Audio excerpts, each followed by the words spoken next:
गुण असलेले आमचे सगळे पोलीस भाऊ आणि आपण सर्व भावांनो आणि बहिणींनो, नाही तुमच्यावर काय राग असणार आहे दादा माझा, तुम्ही माझीच माणसं आहेत, हे माझी माणसं आहेत, मला खात्री आहे. पण तुमची अडचण अशी आहे की वरून श्रीकांत शिंदेचं तुमच्यावरचं किती प्रेशर आहे तुम्ही समजू शकते. म्हणजे ते प्रेशर फक्त तुमच्यावरच आहे असं नाही बरं का दादा, ते प्रेशर तुमच्यावर आहे, ते प्रेशर म्युन्सिपाल्टीवर आहे, ते प्रेशर बीएमसीवर आहे, ते प्रेशर प्रत्येकावर आहे. इतकं प्रेशर ना, 2 वेळा मैदान काय बुक केलेलं रद्द होतं. कधी आचारसंहितेचे लोक म्हणतात इकडे झेंडा लावू नका रे, तिकडे झेंडा लावू नका रे. ही तीच आचारसंहिता असते जे श्रीकांत शिंदेचं बॅनर कुठेही लावायला त्याच्यावर काहीच बोलत नसते. हे बाबा आचारसंहितेचा कॅमेरा असला तर मी नीट दिसले पाहिजे, नीट आचारसंहितेला नीट रेकॉर्ड करायचं. दादा हो, माझ्याकडे म्हणजे मला असं वाटलं की मी कदाचित एक किमान 40-45 मिनिटं बोलणार आहे. एक 15-20 मिनिटाचा वेळ आहे माझ्याकडे. मी 15-20 मिनिटात माझी भूमिका मांडण्याचा प्रयत्न करेन. ज्या पद्धतीचं एकूण वातावरण सध्या देशात दिसतंय की आम्ही 45 पार होणार आहोत, ते 20 पार करू शकतील की नाही अशी त्यांना स्वतःला शंका आहे. त्यामुळे ही लोक कमालीची बिथरलेली आहे. मग बिथरलेली लोक रोज वेगळं स्टेटमेंट करतात, रोज काही ना काही स्टेटमेंट येतं. म्हणजे तो बिथरलेपणा किती असू शकतो बघा की कालपर्यंत नरेंद्र मोदीजी यांनी एकही प्रेस कॉन्फरन्स घेतली नव्हती. अजूनही त्यांची हिंमत नाहीये प्रेस कॉन्फरन्स घ्यायची. पण ते काय करतायत, एका चॅनलचा एकच माणूस घ्यायचा, कोपच्यात घ्यायचा आणि इंटरव्ह्यू द्यायचा.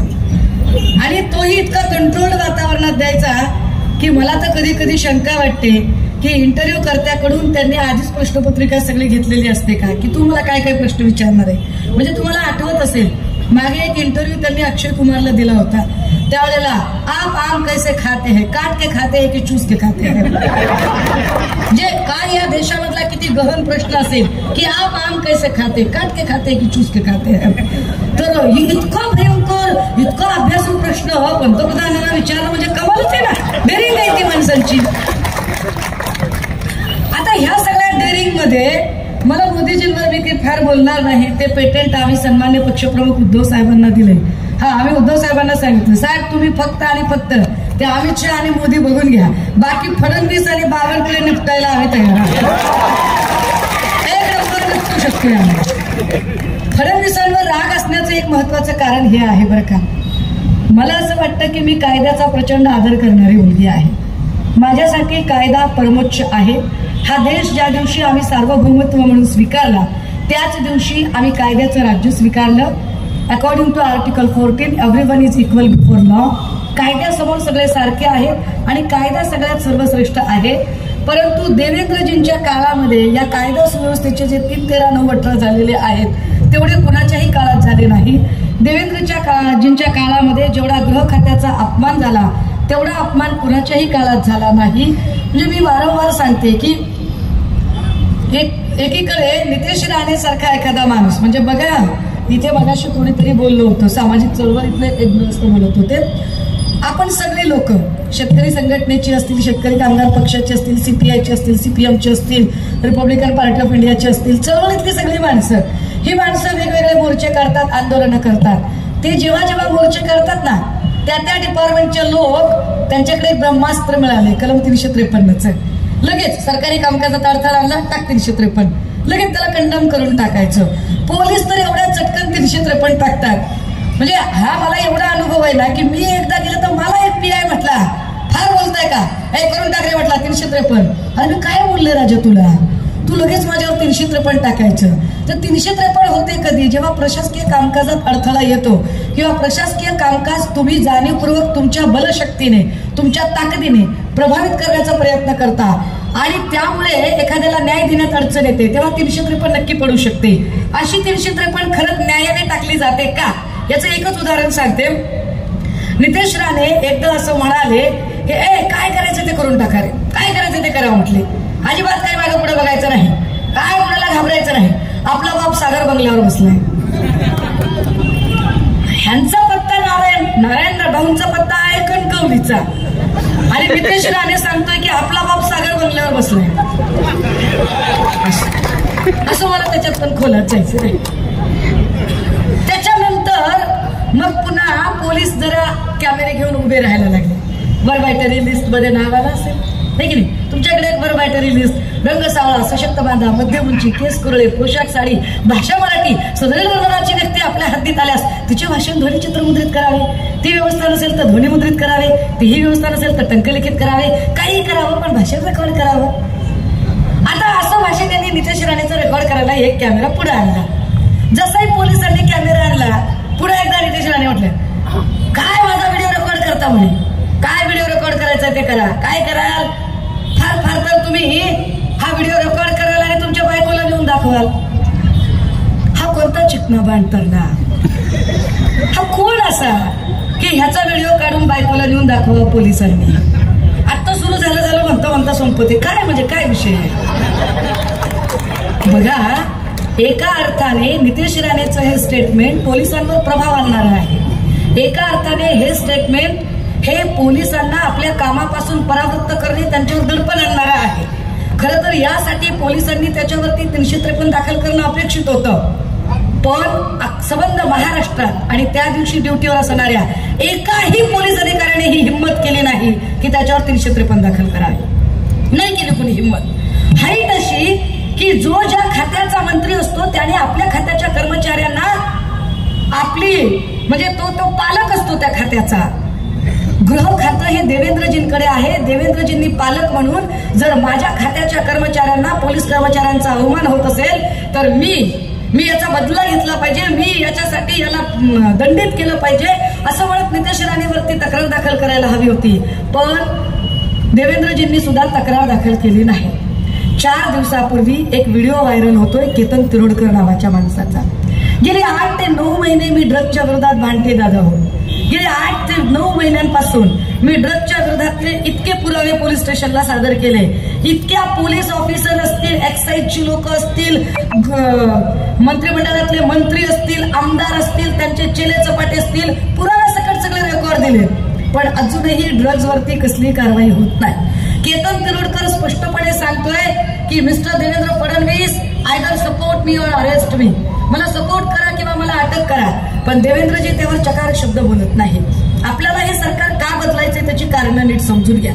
कुठंतरी एक फक्त खासदार निवडून द्यायचा एवढ्यापुरती निवडणूक सीमित ठेवू नका. इतका छोटा हेतू नाही आपला. आपला हेतू काय आहे? या देशातली, या राज्यातली कायदा सुव्यवस्था टिकली पाहिजे. या देशात, या राज्यात कायद्याचा, पोलिसांचा धाक असला पाहिजे. देवेंद्रजी सत्तेत आल्यापासून कुठलाही कायद्याचा आणि सत्तेचा धाक राहिलेला नाहीये. आणि कधी काळी लोक निर्जन ठिकाणी अंधारात इकडे तिकडे गुन्हे करायचे. आता परिस्थिती अशी आहे की पोलिसांचा धाक न राहिल्यामुळे आणि पोलिसांच्या पक्षपाती वागण्यामुळे हे फार स्पष्टपणे मांडलं पाहिजे. कारण मर्जी संपादन करण्यासाठी सत्ताधाऱ्यांची मर्जी खपा होऊ नये म्हणून प्रचंड प्रेशरखाली काम करणारे पोलीस निर्णय घेऊ शकत नाहीत. त्याचा परिणाम काय होतोय? निर्जन ठिकाणी सोडा, लोक फेसबुक लाईव्ह करून एकमेकांचा मर्डर करायला लागले. डायरेक्ट पोलीस स्टेशन मध्ये गोळ्या झाडण्यापर्यंत जर लोकांची मजल जात असेल तर काय अवस्था आहे कायदे आणि सुव्यवस्थेची. म्हणून कल्याणकरांनी निर्णय घेण्याची गरज आहे. निर्णय काय घ्यायचा आहे? इथं कायदे सुव्यवस्था टिकवणं गरजेचं आहे.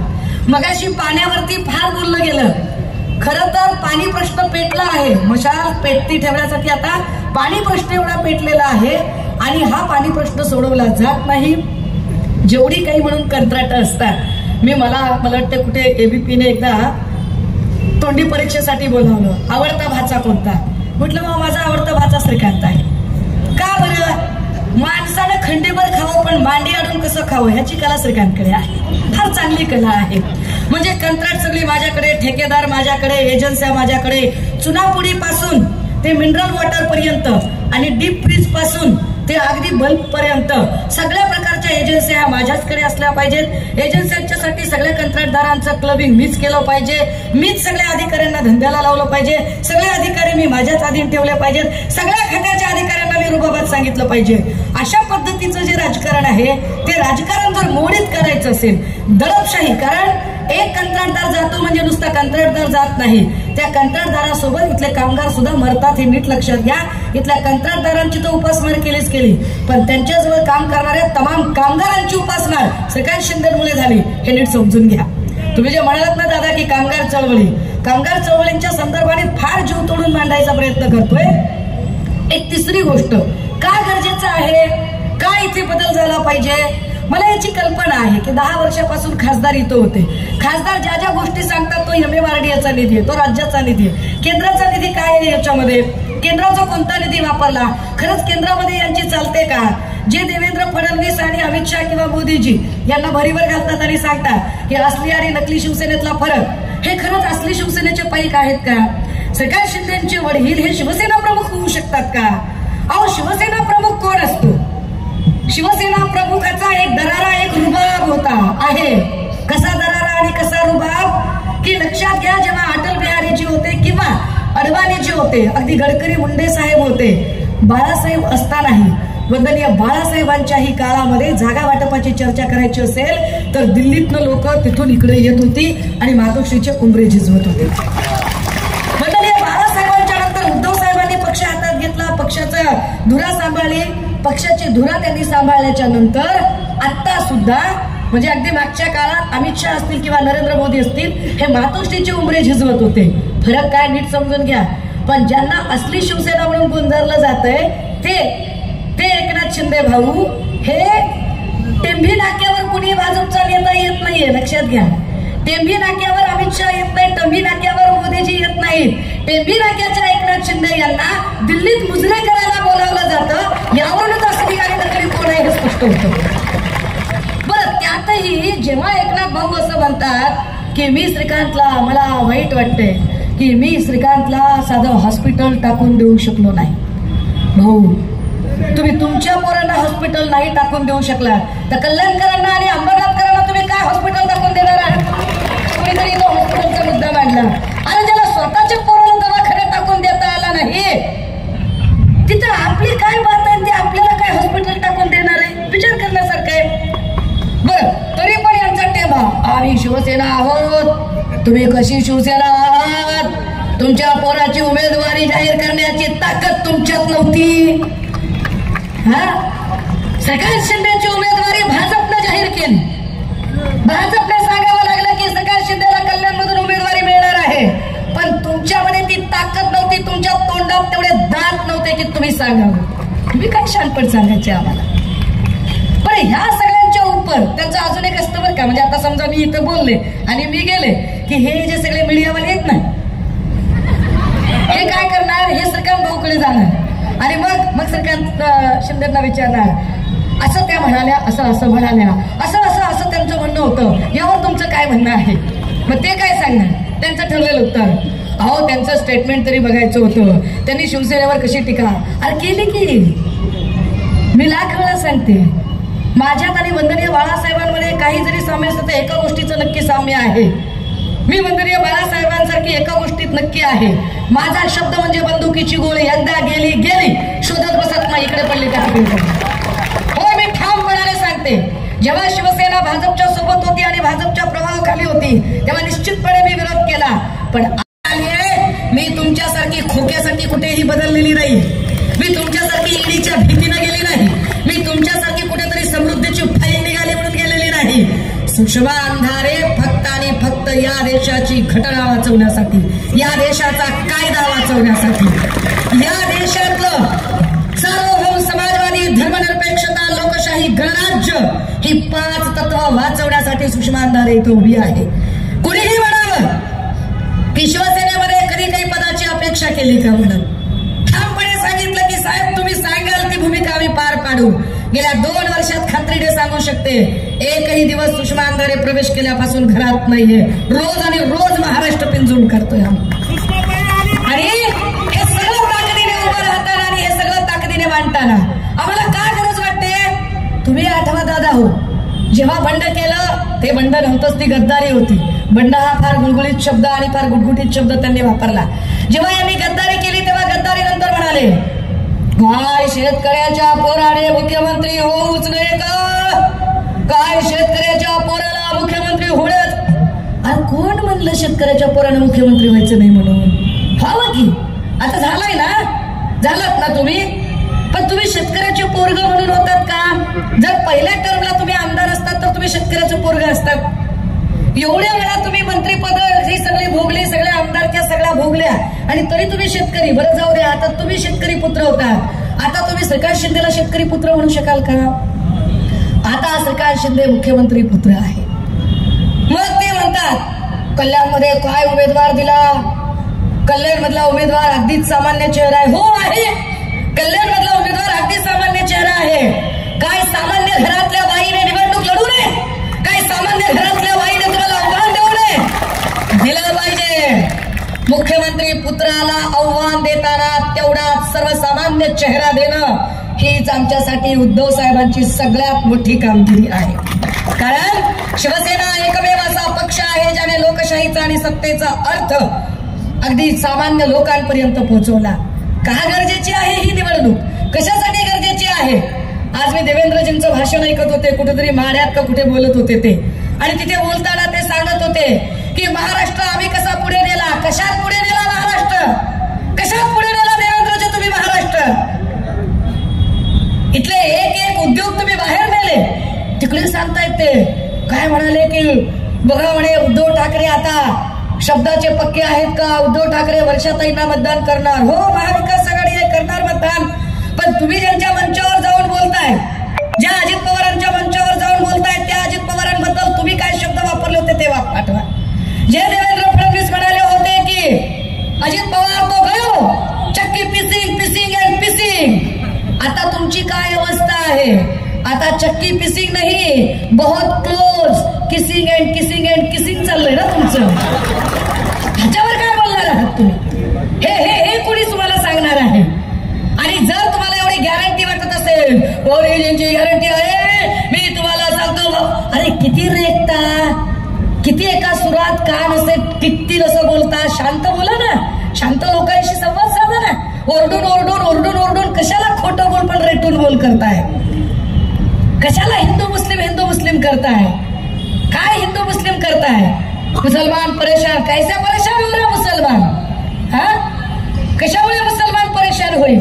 अरे असं काही आहे का इथे की मुसलमानाला 1250 रुपयाला गॅस मिळतो आणि हिंदूला काय 200 रुपये गॅस मिळतो? काय मुसलमानांना 200 रुपये किलोने तूर डाळ मिळते आणि हिंदूंना काय 20 रुपये किलोने तूर डाळ मिळते का? मुसलमानाच्या पोराला 2.5-3 लाख रुपये देऊन शाळेत ऍडमिशन मिळतं आणि हिंदूच्या पोराला काय फुकट ऍडमिशन मिळतं का?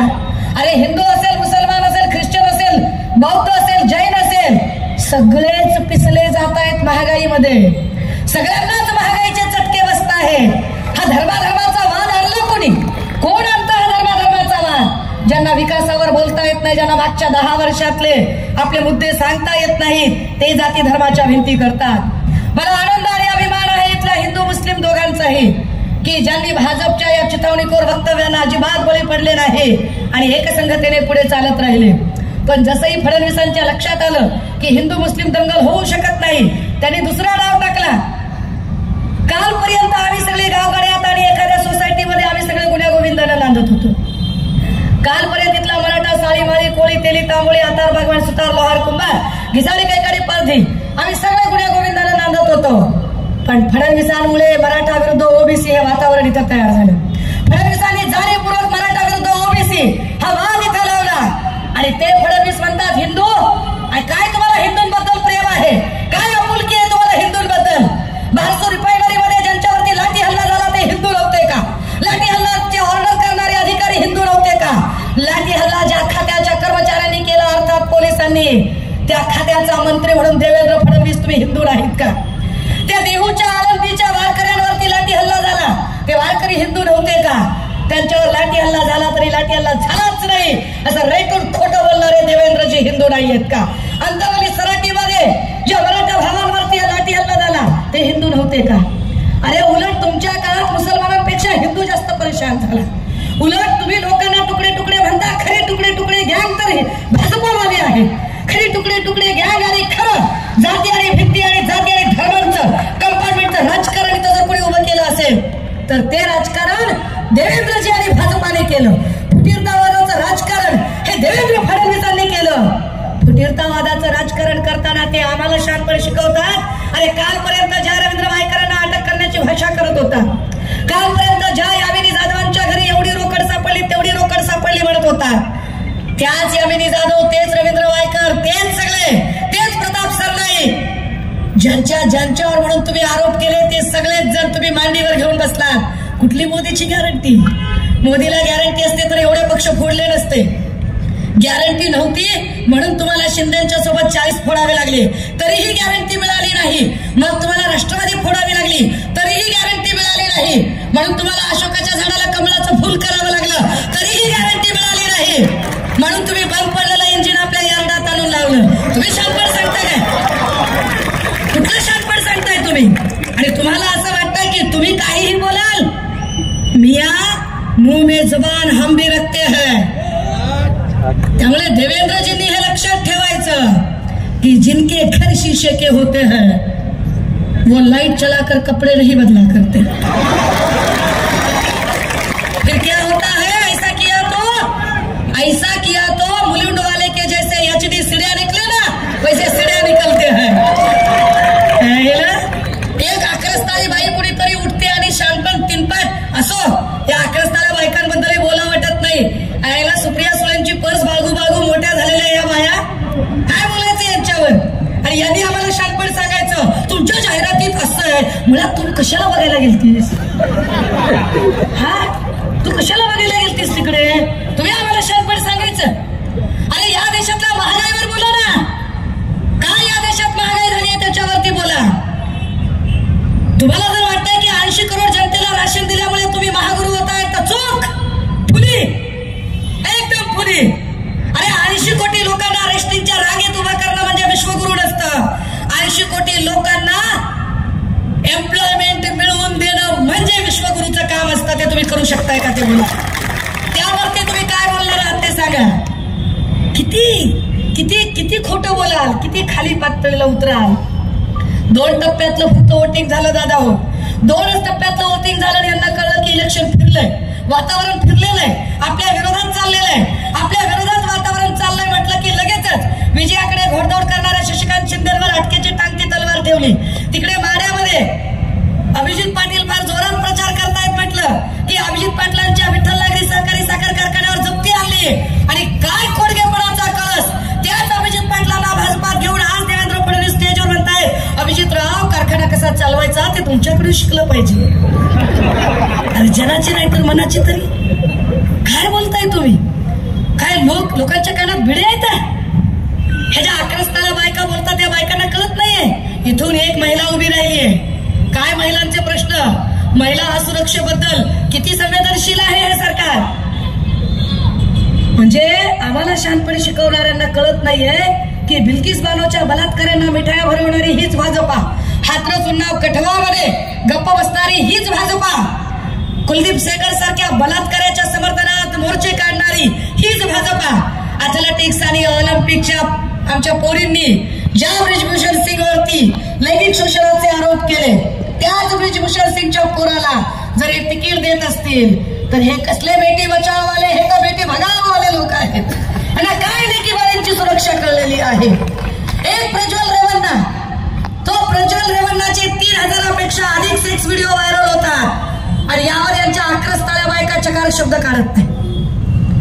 3000पेक्षा जास्त सेक्स व्हिडिओ ज्याचे व्हायरल झाले, ज्याने 3000 बायकांचं लैंगिक शोषण केलं. आपल्या घरात कामाला असणाऱ्या वयोवृद्ध आपल्या आईच्या समान असणाऱ्या बाईचं ज्याने शोषण केलं, अशा प्रज्वल रेवन्नाचा प्रचार मोदीजी जाऊन करतात. ये मोदी की गॅरंटी आहे, क्या गॅरंटी आहे मोदी की की अशा बाईचा प्रचार. माझ्याकडे अजूनही 9 मिनिटं आहेत.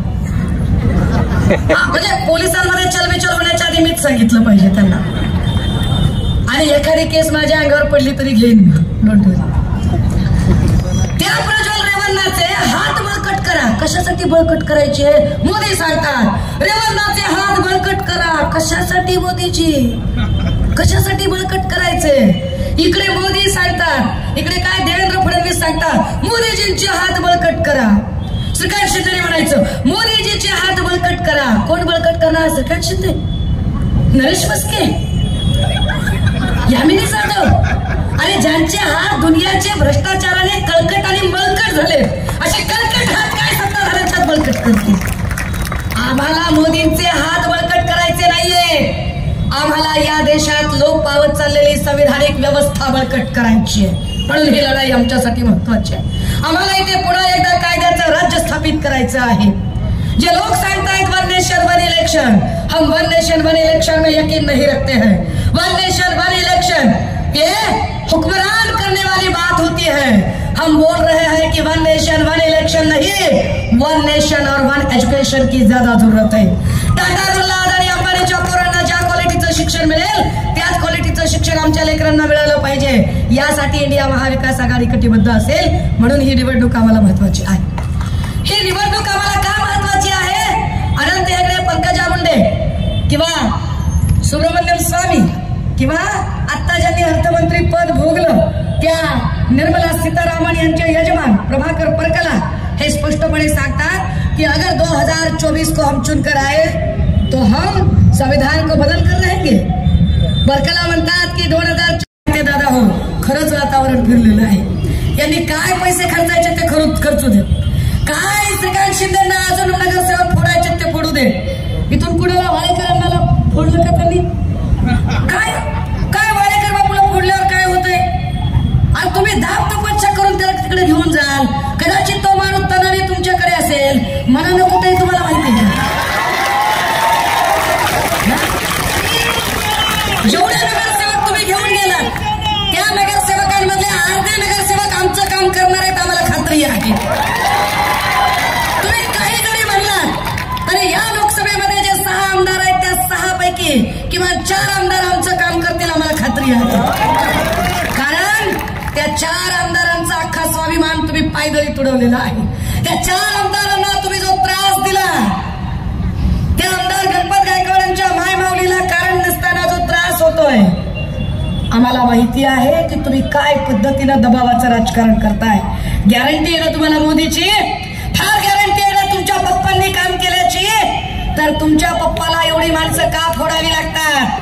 काय एकट्याच्या बलबुत्यावर इलेक्शन लढणं होत नाही तुम्हाला? लढा, लढून दाखवा, मग आम्ही तुम्हाला सांगू। आणि हो, आम्हाला विकास करायचा आहे, आम्हाला विकासासाठी आम्ही सगळं करत आहोत। आहे ना, 2 महिन्यात तुम्हाला विकासाचा साक्षात्कार होतो का? 2 महिन्यापूर्वी वज्रमुठ सभेमध्ये जे अजितदादा स्टीलचा, वाळूचा, सिमेंटचा भाव वाचून दाखवत होते, त्यांना 2च महिन्यामध्ये मोदीजी विकास करतायत असा साक्षात्कार झाला। फार विचार करण्यासारखे बरं का। इकडे आमचे एकनाथ भाऊ पण म्हणतात आपल्याला विकास करायचा आहे। कसला विकास करणार आहात? माय बापाच्या इमानदारीने मी अख्ख्या महाराष्ट्रात प्रश्न विचारते, इथं पुन्हा विचारायला तयार आहे।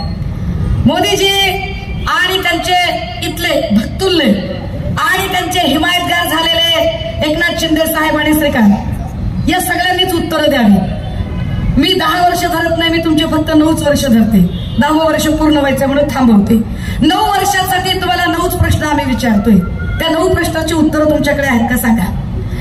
9 वर्षामध्ये मला महाराष्ट्रातले असे 9 जिल्हे सांगावेत त्यांनी, 9 जिल्हे की जिथं एकाही शेतकऱ्याने आत्महत्या केली नाही, सांगा।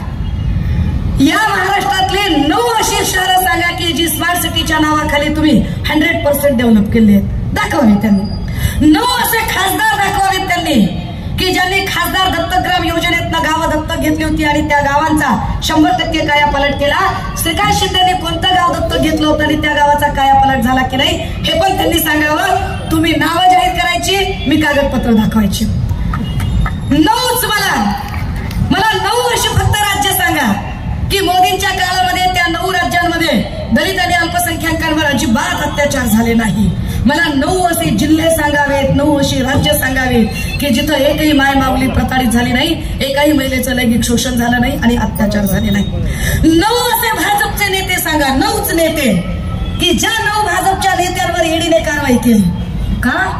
भाजपच्या लोकांकडे पैसे नाहीयेत, श्रीकांत शिंदेकडे पैसे नाहीयेत, नाही पैसे लोकांकडे का? किती राहिले दादा?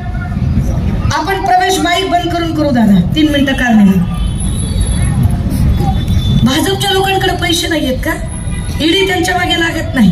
श्रीकांत शिंदेकडे पैसे नाहीत, ईडी त्यांच्या मागे लागत नाही का? भिका लागल्यात का सगळ्यांना? माधुकरी मागून जगतायत का? पैसे नाहीयेत भाजपच्या लोकांकडे, पैसे फक्त विरोधकांकडे आहेत का? म्हणजे ईडी फक्त विरोधकांसाठी वापरता का? ताकद असेल तर ईडी, सीबीआई, इलेक्शन कमिशन सोडून उभे राहा।